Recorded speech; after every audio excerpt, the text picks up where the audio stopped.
And look, I'm a little piggy, okay? I like playing around in the mud with the other little muddy little piggies. This is a witch hunt, is it not? It's like a total witch hunt. He's like trying to connect these dots to make him seem like a bad guy. Do you think maybe your lack of research and investigation might be affecting your followers' actions? Shut the fuck up, you stupid, cringe, weirdo nerd, dude. You are just a pussy, dude.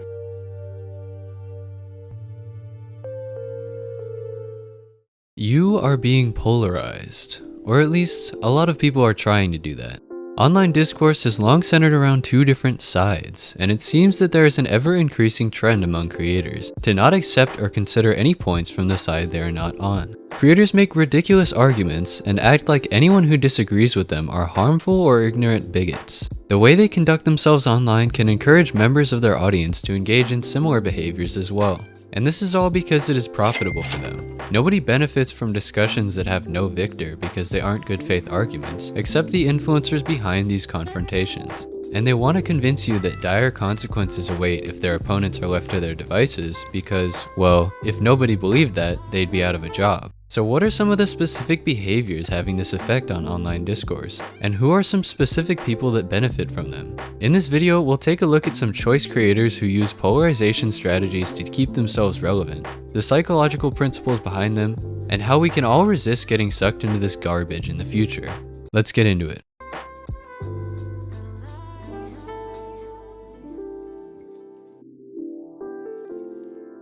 One of the examples I think best fits this concept is Noah Samsen's interaction with the YouTuber Patient Xena regarding the live-action version of The Little Mermaid that came out a while ago. For context, Noah is a left-leaning personality who occasionally gets in spats with others regarding certain political issues, and Patient Xena is a smaller commentary creator who also touches on political topics. Though this interaction has been covered many times, I'll just give a quick rundown because I think it illustrates my points very nicely. Essentially, Patient Xena made a video exploring reasons for people to have a problem with the quote-unquote race swap casting of Halle Bailey as Ariel, and the possibility that some of the criticism doesn't necessarily come from a place of racism. One of the main criticisms is that it seems it isn't the ideal representation for minorities to only be cast as the sloppy seconds, if you will, of roles that were originally made for white people. She has claimed that while she provided an explanation for certain criticisms, it was not meant to be justification or endorsement of many of the stances in the movie, but rather to say that it may not be completely accurate to say every piece of criticism comes from racism, and to say that people of color should not be blindly happy with a lazy race swap rather than an original story made for them. There is no excuse anymore to not write original black Disney princesses. I have no idea why Disney continues to recycle and give us leftovers. Why do they keep doing this? I have no idea, and I think it's disappointing that we keep giving them credit for doing the bare minimum. She even acknowledges that some people complaining about the race swap were probably indeed racist. But I think there were a variety of other reasons for why people were upset with it, which is why I made the video addressing all of those other reasons. But yes, I do acknowledge that some of the people who were upset with it were being racist and maybe were upset with it because of racism. That's a valid point. Noah reacted to this video in a very concerned way. He makes it a point to focus on the growing subscriber count of his subject, as if it's a frightening notion that she's getting more views.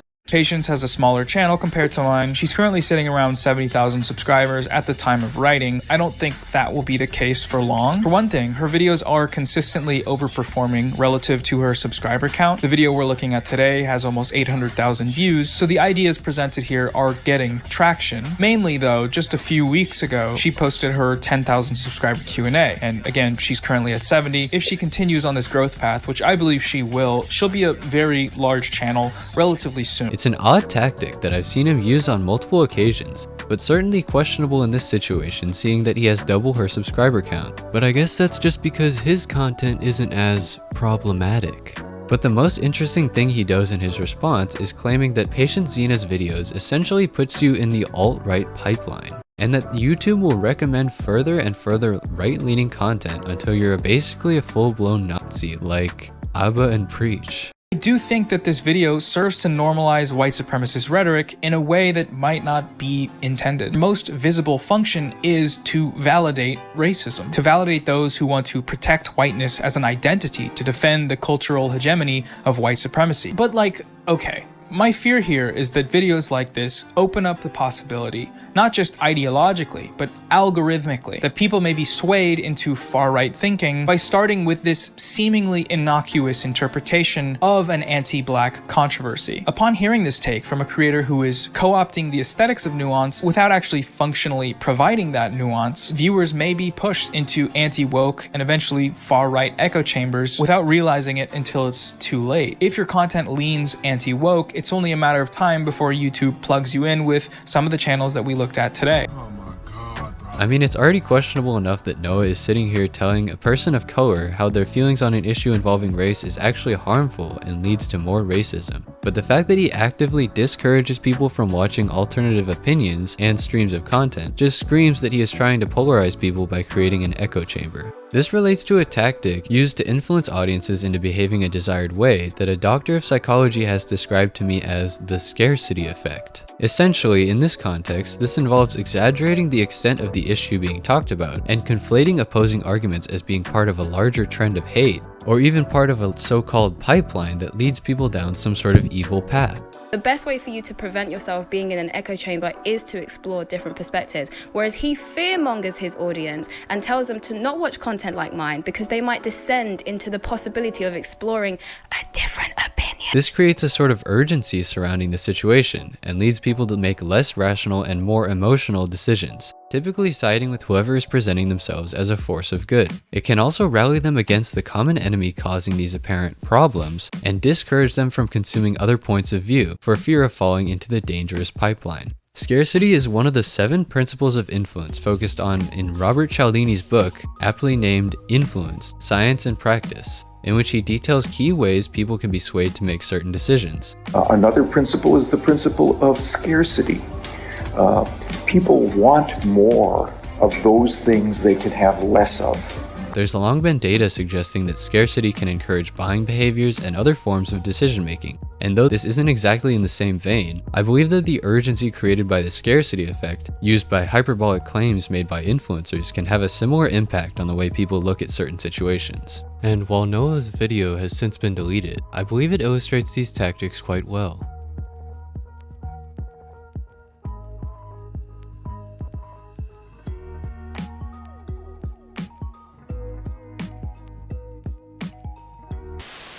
Wendigoon is publicly connected to the Internet Historian, and has even appeared in his videos. The Internet Historian publicly said that his birthday was April 20th. It is not, and has only said that as a joke because that is Hitler's birthday. Another pertinent example of this that I feel more people can really get behind is the controversy surrounding the YouTuber In Praise of Shadows recently. For the uninitiated, IPOS made a video recently criticizing conservative horror movies, in which the end consisted mainly of attacks aimed at the much larger creator Wendigoon. Though there is nothing remotely political about Wendigoon's online presence, IPOS came up with a wide array of reasons to call him a conservative bootlicker and uses the phrase, "I can come to no other conclusion than blank," a concerning amount of times considering how much he was reaching for each point. His specific evidence includes things like associating with someone who made a Hitler joke, faking being Native American. But what I will say is that Americans who are white or partially white in rural areas love to claim a percentage of native heritage for bizarre conservative reasons, relating to, like, reverence for the land and fascistic nostalgia for a time that never existed and stuff like that. Wearing Hawaiian shirts. No, I'm not making this up. Also, it should be noted that the Boogaloo Boys are known for wearing Hawaiian shirts. And guess who else always has on a Hawaiian shirt, despite the fact that he publicly totally does not share in their beliefs, guys.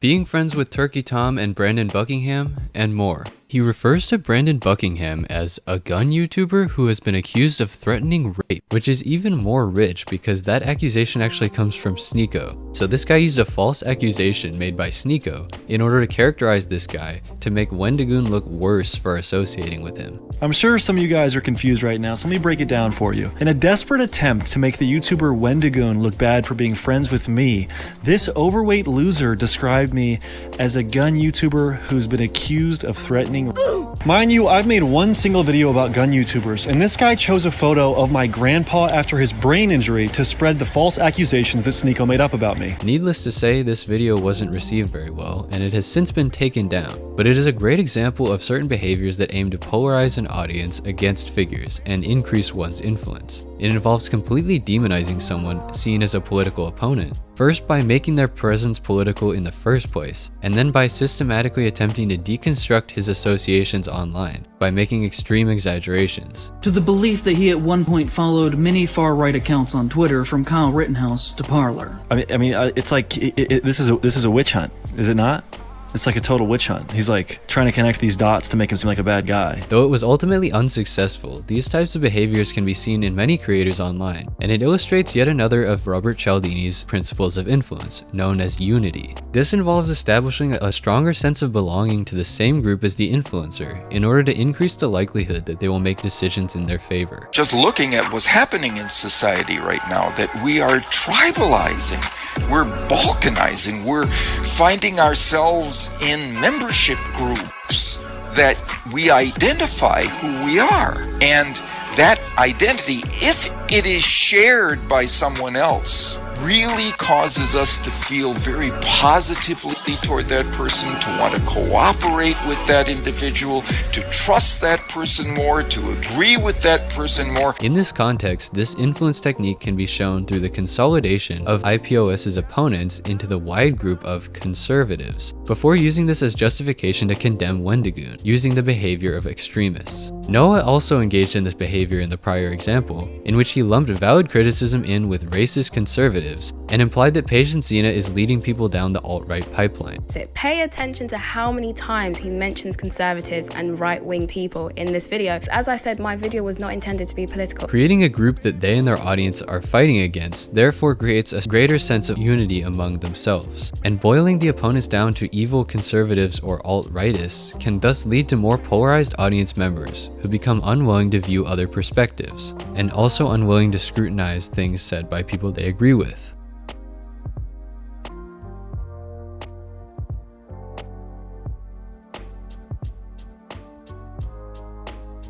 There are many examples that can illustrate the encouragement of censorship across YouTube drama history, such as when Nick Is Not Green encouraged his audience to mass flag Sneeko's channel, which, whether or not you feel Sneeko should have been banned or not, is against YouTube's terms of service. But a more recent example we can focus on is the drama surrounding Think Before You Sleep. This YouTuber posted a video about the animation creator Illymation, who then released a Tumblr post essentially encouraging her audience to report the video while explicitly telling them not to watch it.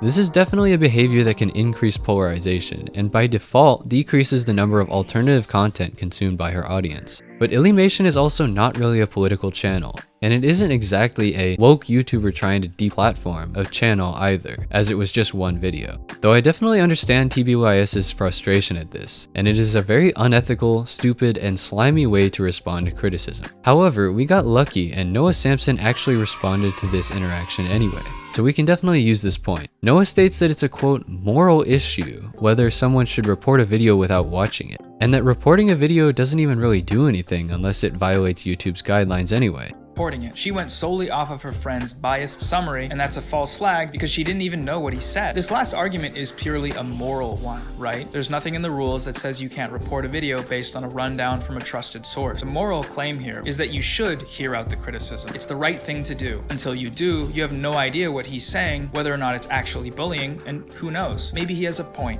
Maybe it's worth listening to. Since this is a strictly moral question, there's no real objective way to answer it, so I'll just give my opinion. No. Oh my God, bro. Well, it may be a moral issue, but that doesn't change the fact that what Illy did was completely immoral, so I have no idea what that point is supposed to mean. But the second part is actually incorrect, as TBYS's video was actually taken down until it was reviewed by a real person, which means that it was not in violation but still suffered consequences. Noah also interestingly claims that Illymation never consented to a video being made on her, which is hypocritical considering that he himself has actually made multiple unsolicited videos on Think Before You Sleep.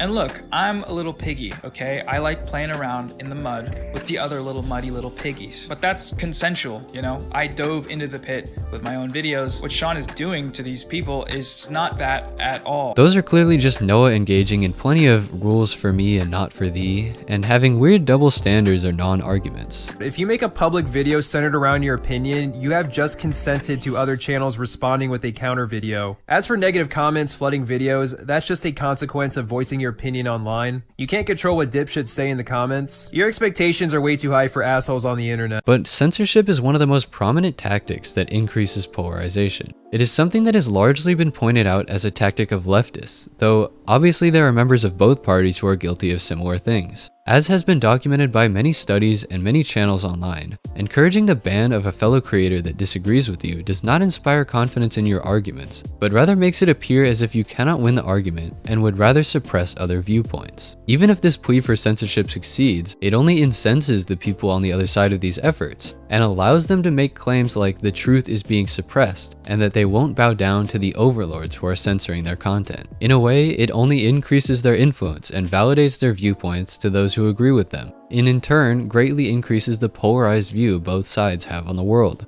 Obviously there are always people on either side who deserve to be banned and aren't saying anything of note, but even the act of censoring people only serves to increase the feelings of those on the extreme.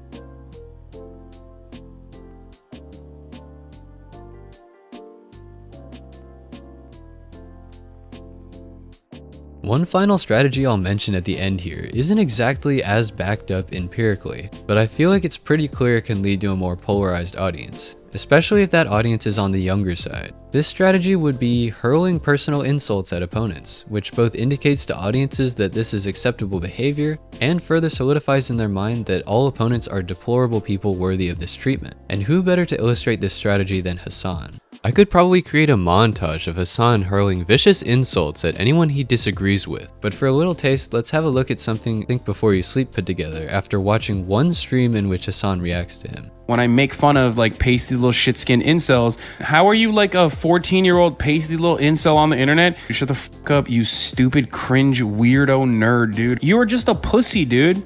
Obviously this involves making fun of someone's skin tone, but also their sexual experience and orientation. But there's a ton of other instances I've gathered in my coverage of Hasan, as well as through his crusades against anyone who attracts his ire. These fucking horny, westoid, angloid-brained, disgusting filth in your fucking dumbass podunk Hungarian city that you love jerking off to about its fucking, you know, institutions and civil engineering. Disgusting filth, dude. Eurocentrist trash. Euro trash, motherfucker. Another pretty gross instance of this is Hasan making remarks about this content creator and how she looks too much like Ben Shapiro, and making disparaging remarks about this. And I'm not crazy, right? Like, she looks too much like Ben Shapiro. Because when I first was made aware of this woman, whose name is Brett Cooper, I guess, I literally thought, like, she works for the Daily Wire, and I literally thought, like, oh, this is, you know, this is Ben Shapiro on, like, one of those, like, gender swap apps or something, like, deep faked. Or, like, just a deep fake. Like, they put, like, a, you know, Ben Shapiro's face on a woman's body. So, let's talk about Brenda Shapiro. Like, it's fucking freaking me out. I can't look at this anymore. It's hurting my fucking brain. Seeing how much she looks like Ben Shapiro, it's weird. Our old friend Ethan Is Online also did this, which is not too surprising. This behavior relies less on a specific principle of influence, but there are a few that can lead to Hasan's audience engaging in similar behaviors. For a start, people that somehow manage to enjoy Hasan's content already have a sense of liking towards him, and they look to him as a figure of authority in political discussions. Observing behaviors being done by such a figure can strongly influence his followers to see them as acceptable things to do, and to go about similar conversations in similar ways. Not only does it have this effect, but it also encourages members of the audience to make fun of skin color and other factors that people cannot control, in place of a valid argument. Additionally, it significantly reduces the chance that Hasan will be able to have a civilized interaction and convince people who don't agree with him to change their ways. He acknowledges this, but interestingly claims that these people are just beyond saving, and that's why he behaves this way. Hasan, I look up to you, but relax with these personally attacking people that have different opinions with you. It only makes people that have these ideas to turn off and reject your opinion, even if your opinion's right. Again, I respect and I know you mean the best, and you do get hate for bringing up these huge issues for change. We must keep them open-minded. Okay, guys, don't bully this person, okay? I think this is productive and constructive commentary. I don't think this person is criticizing me out of a malicious reason. I think he's saying that when I make fun of like pasty little shit-skin incels, I am going to less likely to turn... I'm going to be less likely at turning them around and having them recognize the error in their ways. I do think you're right. I admit, I do think you're right. It's something that I'm aware of, okay? It's something that I am aware of. But honestly, if you're this much of a fucking horrid, misogynistic weirdo, then, you know, making fun of you is fine. It's entertainment. You know what I mean? Well, even if this was the case, it still results in his audience seeing this as acceptable behavior and doesn't appeal to any followers of the people that he is insulting, who may in turn start rejecting leftists and associating them with you. Before we continue, I feel it's important to note that this is not intended to be a political argument targeting leftists in particular. There are definitely right-leaning creators who utilize these tactics of suppressing other viewpoints and demonizing opponents. I'm using Noah, Ethan, Hasan, and more to illustrate my points because they've been identified as people who often engage in these behaviors. God forbid people on the left explore some of the viewpoints that exist on the right, because that is scary. And to a certain extent, censorship and the silencing of opponents has generally become something associated with leftists. It really has nothing to do with whether I agree with their political statements or not, but rather pointing out the way that they engage with or refuse to engage with alternate viewpoints. To prove this point and avoid locking myself in as a hardcore warrior for the cons, I'll say this. Ben Shapiro is cringy, Matt Walsh needs to stop calling everyone he disagrees with demons, The Quartering cares way too much about the ethnicity and gender of video game characters, Fresh and Fit used fraudulent copyright strikes to silence critics, and, well, Pearl. Enough has been said about Pearl. Alright, moving on.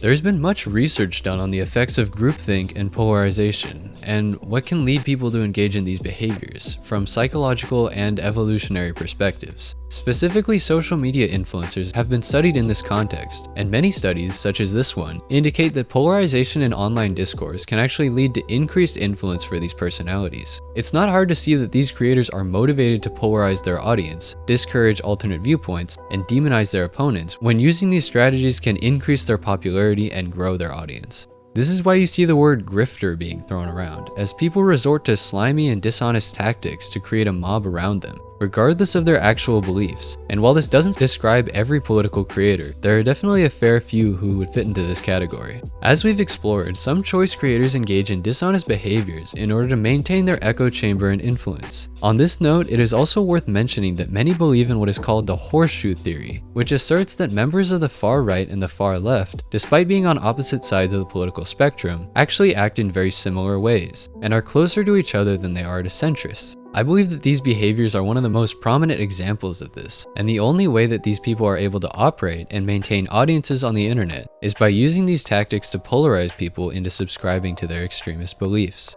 However, there is still hope, as there are many people who don't fall for these tricks and rightfully call out drifters and extremists for engaging in polarizing behaviors. As for us normal internet users who generally don't subscribe to fascism or communism or whatever other extremist views, there are a few ways we can ensure polarization tactics don't work on us.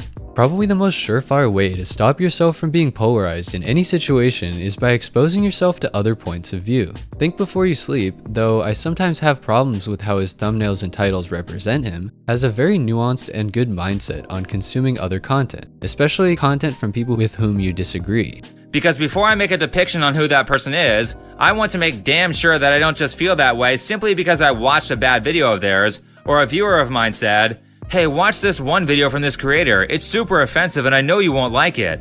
They want to talk about compassion, fairness, and morality when they haven't even done the bare minimum to interpret their opponents fairly. I mean, people in Timmy's comments on Twitter were bragging about how little of my video they watched before they created a negative opinion on me.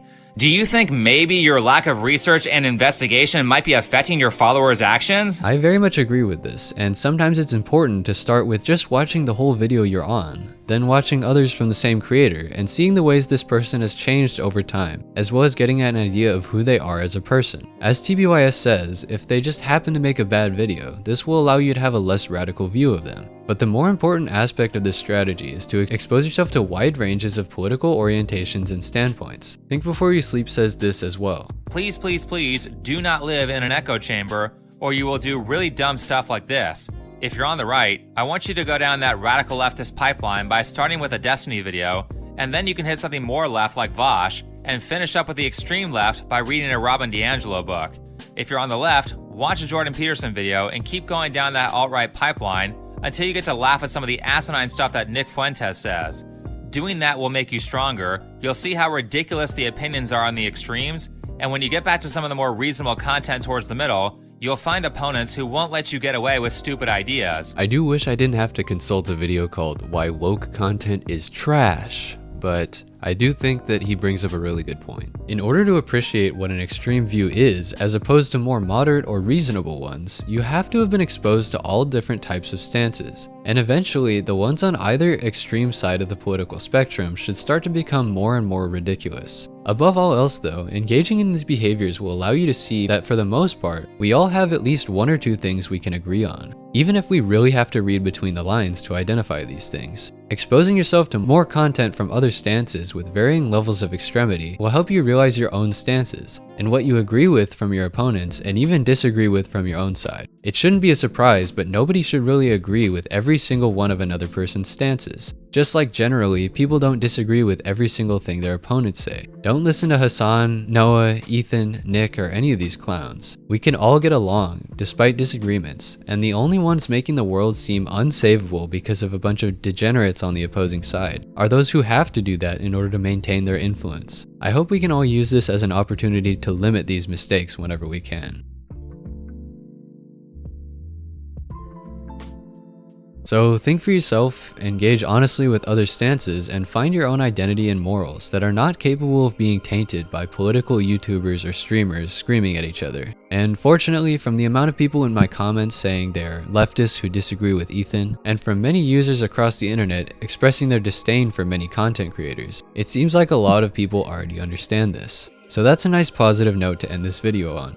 I'm not really sure where my content will go from here, as I might want to take a break from making content about political creators for a bit. I made this channel to make videos about things I'm interested in, and while these issues are important to me, there's so many other things to talk about online. But who knows, we'll see how this all goes. Be sure to make any suggestions for future courses I can take in the comments below. I really apologize for the delay, but as I posted about before, I was out of town for a volleyball tournament and ended up blowing out my knee. Anyway, while just trying to readjust to normal life, I had my reconstructive surgery, which is very much knocking me out again.